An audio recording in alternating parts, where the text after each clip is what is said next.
Hello, everyone. This is episode 12 of Here Comes the Pitch, a podcast about pitching story ideas. Today's guest, Brad Duwire, will be pitching a dark comedy called The Exterminator. I would compare this story to the movies Cable Guy and Repo Man. I'm your host, Derk Harron, and without further ado, here comes the pitch. So when I was going to Samurai and stuff, we lived in that place, and when the actual place we lived was like this old folks' home. Okay. It was like it wasn't like active anymore, but our friend's mom like owned it, so like they had these like it was like a little complex, a very small complex. Okay.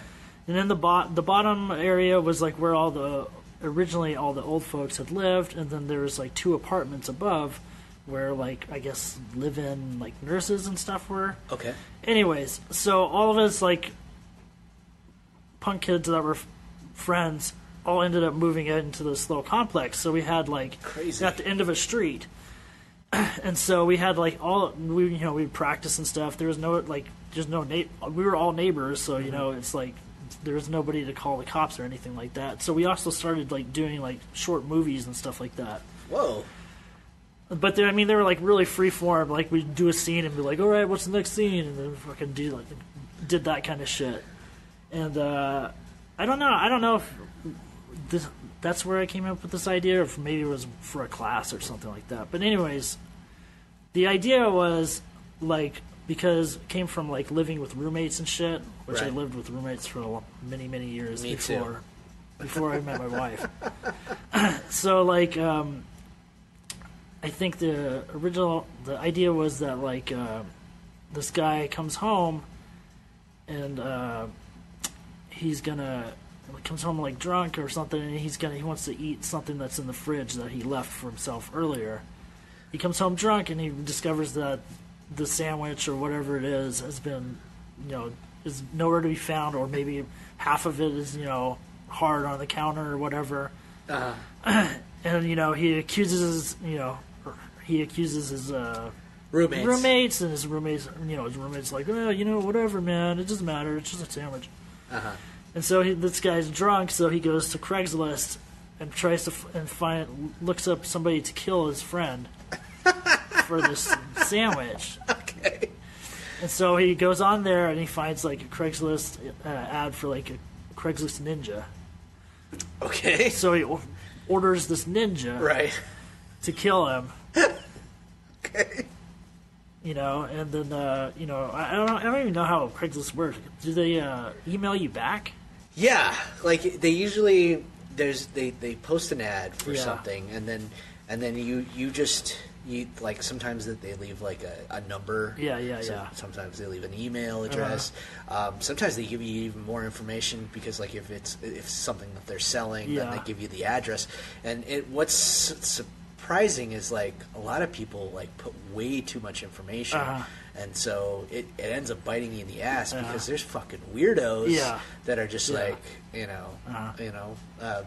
looking forward to people that like put way too much information out, and then taking advantage of it. And so they're finally starting to kind of crack down on some of the Craigslist stuff. I saw know a lot of this like sex stuff was like... So they're finally cracking down on that.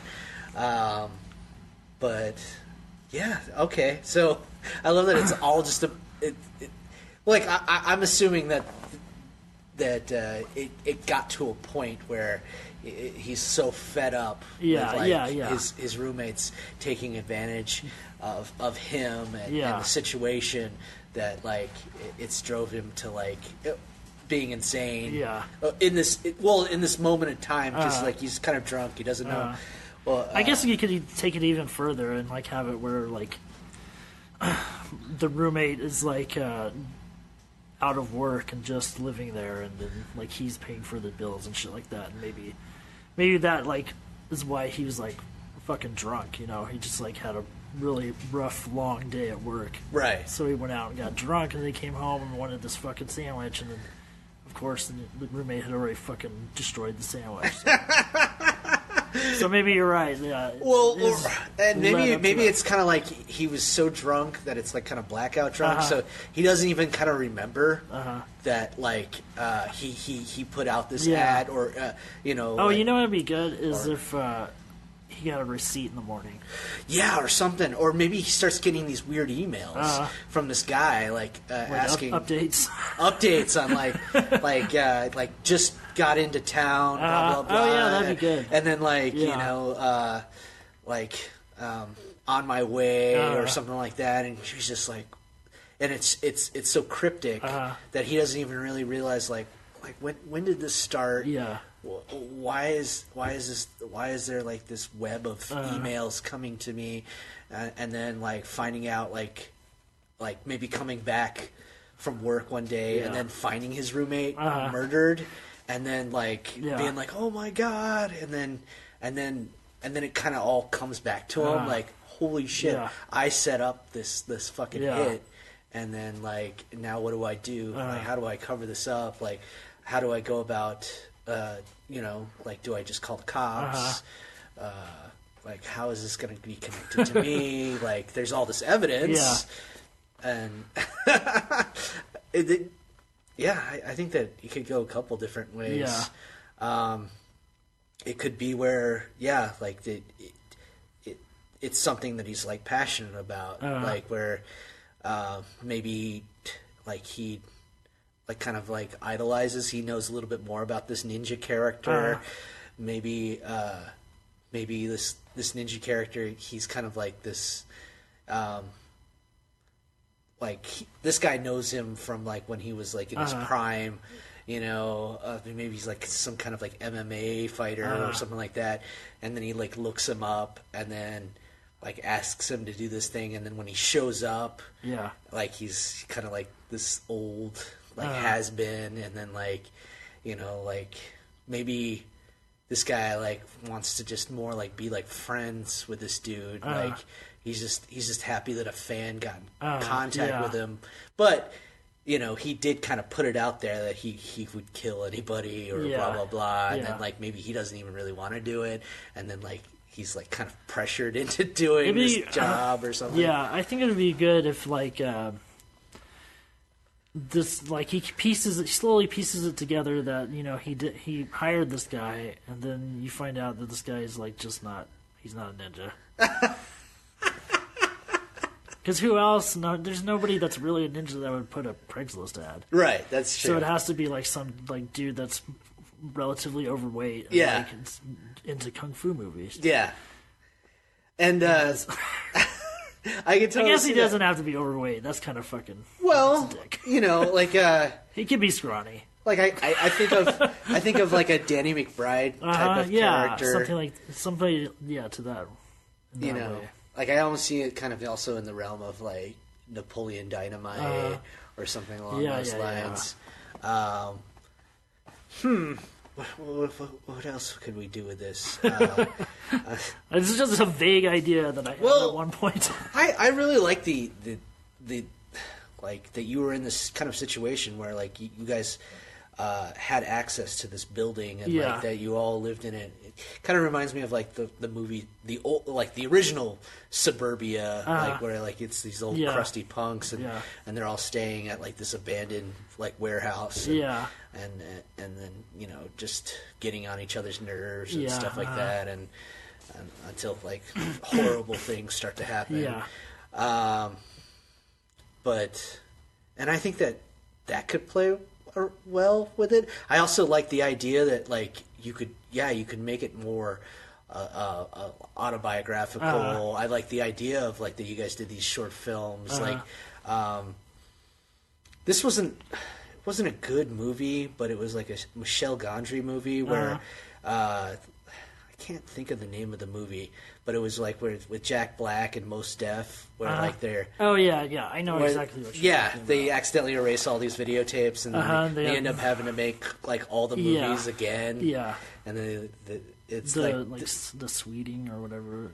That's not what the movie was called, but that was like the thing that was popular that the movie was based on or something. Oh, okay. Because there was people online that were already doing that. And then I think they wrote like a script around that kind of thing. Oh, okay. Yeah. Like just people like acting out their favorite movies, yeah. and it's only like 5 to 10 minutes. Yeah, redoing trailers and shit like that. Yeah, people still do that now. Yeah, and I could see like how that kind of plays along with it. Maybe it's like,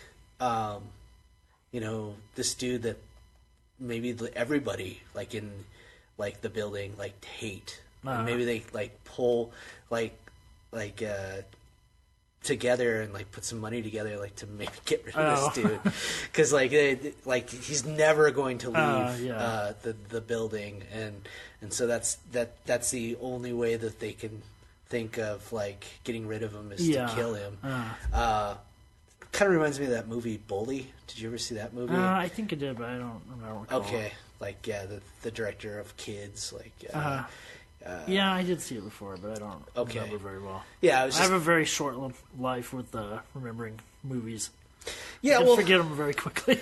It's fine. Like a lot of them are, like back in the day when I used to go with my best friend to like Blockbuster, and like on certain days they would have like 2 movies for 99 cents of VHS tapes, and you just like we would just rent a ridiculous amount of stuff. We'd spend like 3 hours at fucking Blockbuster like collecting 10 tapes, and then like and I would try to get through them all, but you never did. Yeah. It was more about like the hunt than it was. Did you ever go to the Paradise video that they had up here? I did. I only went a couple times, and then I went when they went out of business. Oh yeah, I did too. I got what did I buy over there? I bought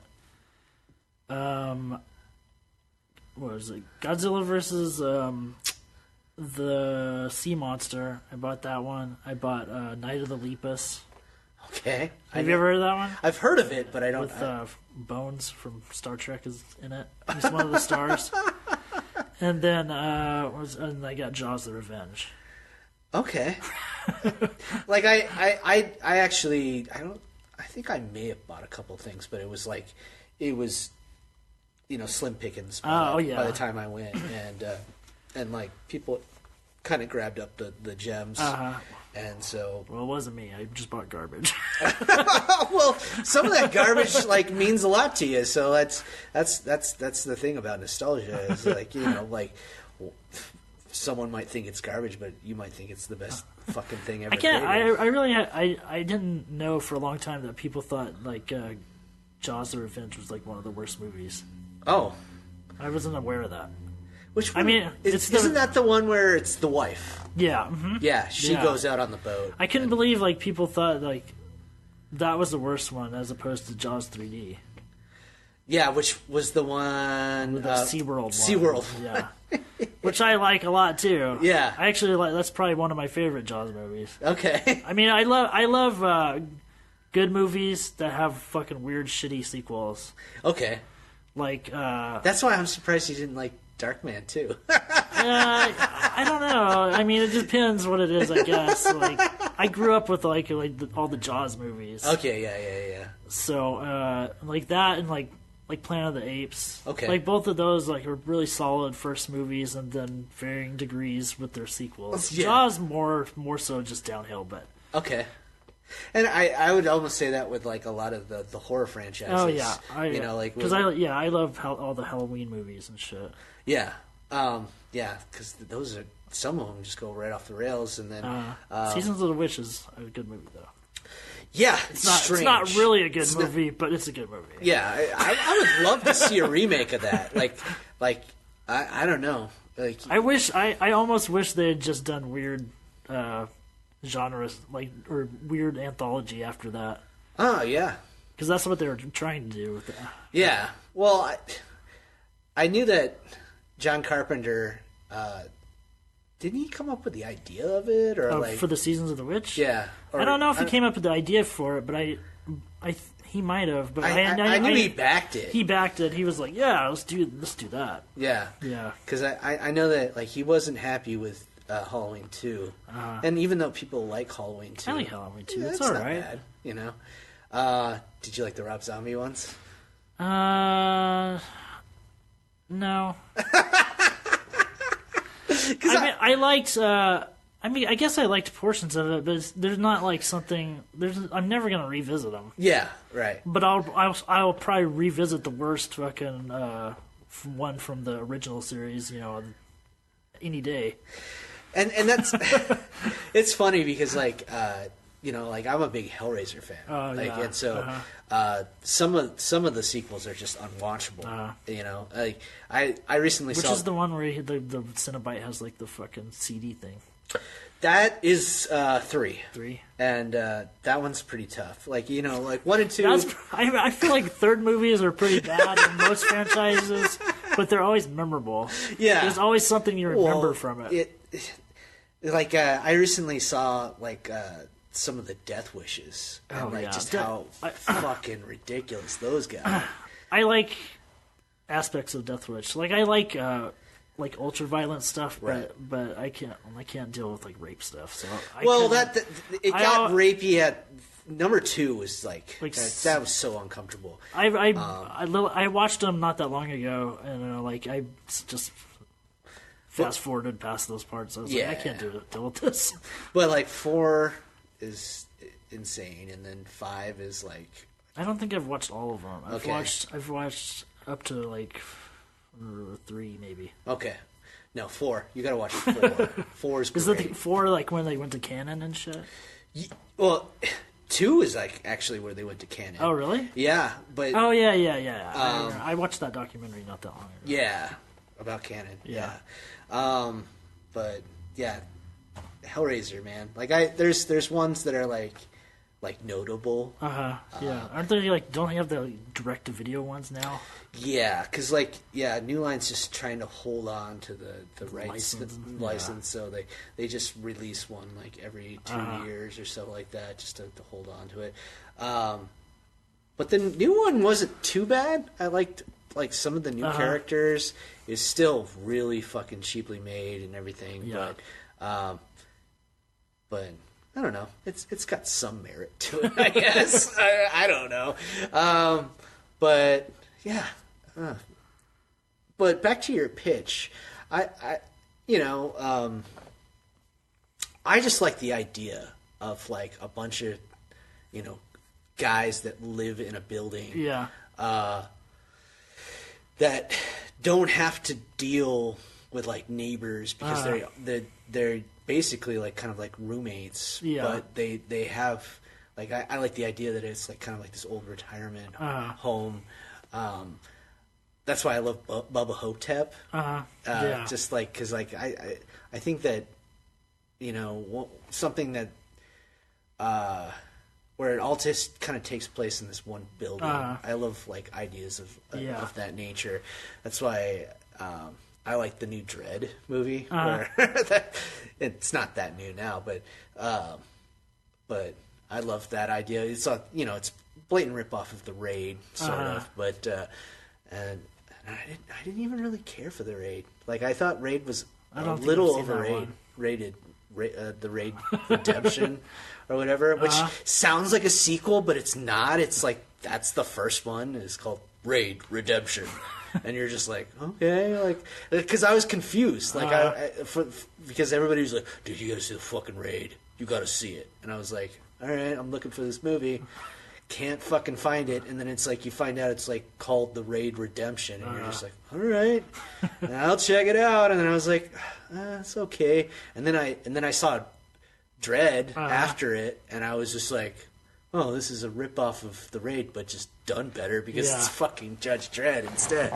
And then I tried to watch The Raid 2, which is so over the top, but people just fucking love those movies. I haven't seen any of them, but. I don't know. But, I don't know. I think you got something, once again, it's just kind of a quick premise. But, one thing about you and being in the local music scene and, just the colorful characters, that, from probably bands that you've been in or bands that you know of. I certainly know a lot of fucking people that, I'd love to see in a movie like that where just how annoying but memorable they are, and how just dealing with all these like big egos, because that's another thing too, is that I was so surprised with like in the local music scene is like nobody's really humble. Like I've met some people that are kind of humble, but like mostly everybody fucking lives in the clouds and just have like kind of these big egos.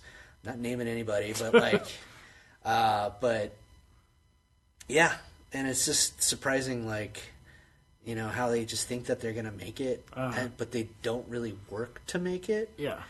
They don't work very hard. They just think that they fucking have gold. Yeah. And they fucking figured it out, and they've got gold in a bottle, and they've released it upon the world, and fucking, you know, everything will be given back to them. But they're shitty people, so like, that's another thing is just like, I don't think that it's gonna work out for you because you're a fucking asshole. But so I guess I'm a little jaded, if you can tell. But you know, like I've met some great people as well, and I've had some great friendships in that like circle of friends. Yeah. And you know, I wouldn't take anything back from like the experiences that I had with like hanging out with musicians, especially when it was like I never really picked up a guitar, and I was always just like admired by it at all, and the drama of it all, and then finally being able to like sing in a band, which was awesome, and in performing, but then also like never getting like too much credit because it's like, well, you're just in a cover band, and it's just like, well, you still have to like meet up with like these random dudes and then fucking you know, put it all together and make it happen. So, well, man, I don't know if we figured out much. But no, one thing but I didn't really bring that much, so. Well, but what I loved about this episode is that you know, we just got to like shoot the shit. Yeah. And like it's surprising that I don't know you. I've known of you. Yeah, we for a long know time. a lot of the same people. Yeah, we know a lot of the same people, and we're Facebook friends. And I admire your work, and you admire mine, and I'm just happy that we finally got to like connect and just talk. And I'm thankful that you've been on the show, and thanks for having me. And well, I hope this was entertaining for you guys. I you know, like we're just nerding out about movies and comics, and then we threw in a pitch. Yeah. So thanks for listening, and that was Here Comes the Pitch. I don't even know what episode I'm on now. I'm kind of lost, but thanks for listening.